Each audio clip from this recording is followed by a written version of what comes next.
the most incompetent and far-left vice president in American history. Trump held a rally in Charlotte, North Carolina. It was his first rally since President Biden dropped out of the race. He described Harris as more radical than Biden and, quote, a danger to democracy. Joining us now to talk about the president's address and the Trump rally is Corey Brettschneider, political science professor at Brown University. Thank you for joining us this morning. My pleasure. I'm looking forward to the conversation. We have a lot to talk about. The president, first of all, did not have to end his campaign, but has said he's putting the needs of our country first and passing the baton. Seems to be an important move to get younger voters. How do you expect his words to impact the election?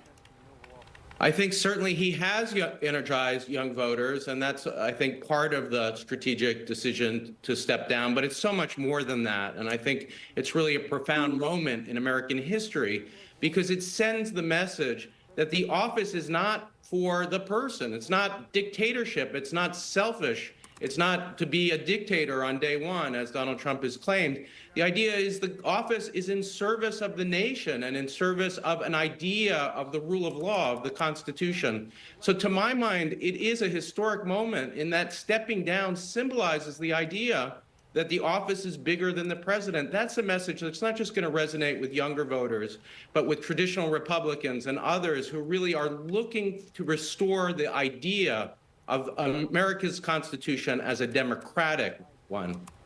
For those of us who've seen Hamilton, this started with President George Washington, right, is to make sure that there's a transfer of power. The president said history is in your hands.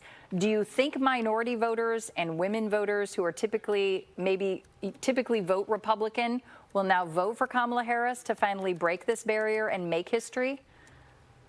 I think that, look, there's no way that this president isn't now in stepping down and in passing the torch to a woman who Californians well know is devoted to the rule of law, a prosecutor, aren't going to see this campaign as being what it is, which is a battle between somebody who's running to be dictator of America and somebody who's trying to restore the presidency, the idea that we've had throughout American history that exactly as you said, George Washington outlined, that this is a job that's in service to the nation, in service to the rule of law.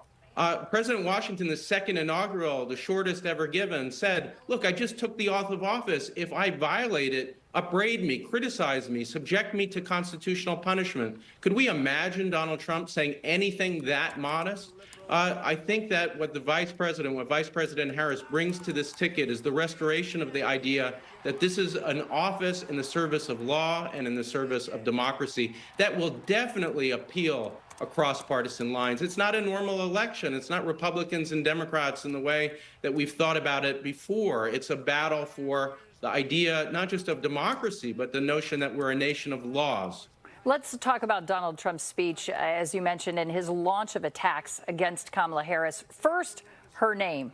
I mean, do you think he's mispronouncing her name on purpose?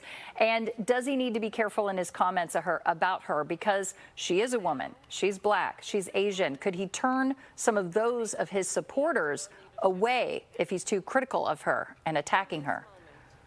Yeah, look, this is a person who is crude in his attacks. He doesn't have any policy agenda, so all he can do is come up with the most rude and crude insults to somebody who has amazing accomplishments. She, of course, has been a prosecutor, is the sitting vice president of the United States. When you listen to her talk, she's giving ideas of democracy, ideas to the American people. This person is just giving name calling. He's like a child, a junior high school child. That contrast is going to stand out. There's no way Americans are going to go for the wannabe authoritarian, the wannabe schoolyard bully, as opposed to, frankly, the vice president who's a person of substance. And I think it's the contrast that's just going to become so clear to Americans.